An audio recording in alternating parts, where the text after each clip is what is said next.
Awareness campaign చేయడం జరిగింది. Basmati rice no compromise అని.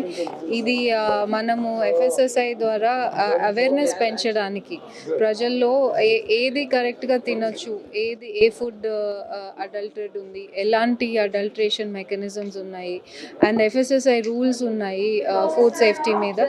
సో రీసెంట్గా బాస్మతి రైస్ మీద ఎఫ్ఎస్ఎస్ఐ రూల్స్ తీసుకురావడం జరిగింది, సేఫ్టీ స్టాండర్డ్స్. వీటిలో ఒక 19 to 20 పారామీటర్స్ బాస్మతి రైస్ని అసెస్ చేయడానికి ఎఫ్ఎస్ఎస్ఐ ముందుకు తీసుకొచ్చింది. అది వాళ్ళ అవేర్నెస్ చేస్తున్నారు ఇండియా గేట్ వారితో అండ్ ఆల్సో ద క్యాంపెయిన్.